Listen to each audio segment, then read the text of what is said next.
Vous avez certainement, Madame Glover, remarqué que nous avons déposé une motion, la motion M445, sur le droit de suite en art visuel. Durant une récente enchère à la Maison Wellington de Toronto, les œuvres de 18 artistes inuits ont été vendues pour un total de 84 700 $. Et s'il y avait droit de suite, ils auraient été payés 4 235 $ en droit.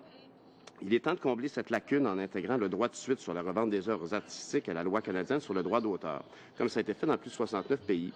J'aurais aimé savoir si vous aviez des plans à ce sujet. Bien, merci bien. Comme vous avez adressé des affaires que votre comité aimerait peut-être étudier, je veux vraiment mettre en mesure que moi, comme ministre, j'ai beaucoup à faire dans le ministère et dans le pays par rapport à mon ministère. Je veux vous rassurer une chose, là. Ce que vous voulez faire dans votre comité, c'est à vous à décider.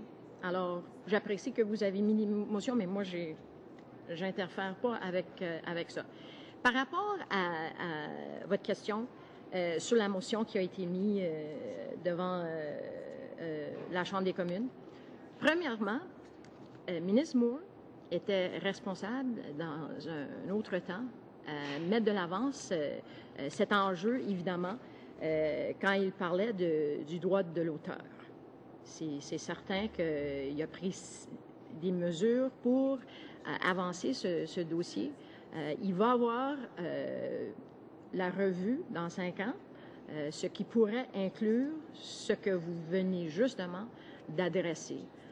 Alors, c'est quelque chose à noter pour nous autres, pour peut-être la revue qui va venir en 5 ans. Bien, je vous invite d'ailleurs à prendre connaissance des différents encans qui ont lieu récemment. Il y a eu un à Toronto il n'y a pas longtemps. Il y en a un à Ottawa d'ailleurs, si je ne me trompe pas. C'est même la semaine prochaine, mercredi. On pourra constater d'ailleurs la réalité souvent d'artistes qui sont... ça marque particulièrement les artistes qui sont de renom et qui arrivent parfois en fin de vie et dont les revenus, finalement, ne correspondent pas du tout au mérite et à l'admiration que les peuples canadiens peuvent avoir pour eux. J'aimerais aussi revenir sur la réponse que vous nous avez fait parvenir sur la lettre qu'on vous a envoyée concernant le futur de Bibliothèque et Archives Canada dont vous avez parlé en ouverture.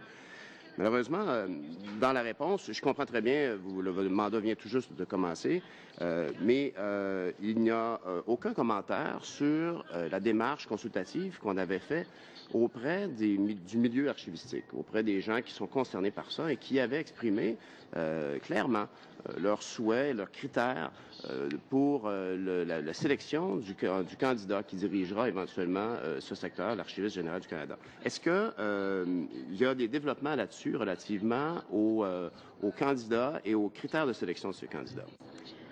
Bien, merci bien. J'aimerais adresser premièrement qu'on a certains artistes du Canada, et ils sont nombreux, qui sont les bénéficiaires des fonds que le gouvernement du Canada met d'avance, comme pour les fonds des livres, etc.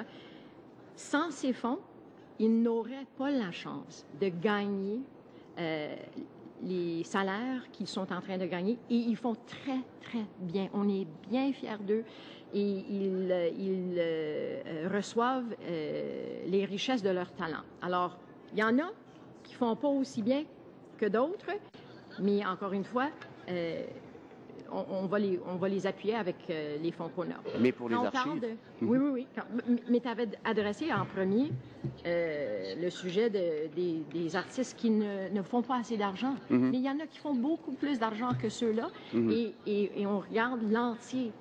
C'est ça. Par rapport à BAC, c'est certain qu'on est en train de suivre les démarches pour embaucher un nouveau chef.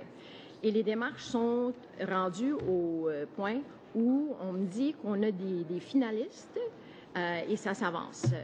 Quand on parle de ce procédure, c'est déjà une procédure qui est bien en place et qui va poursuivre, et j'espère bientôt avoir le nom du chef qui a été choisi ou la chef pour poursuivre les démarches au BAC.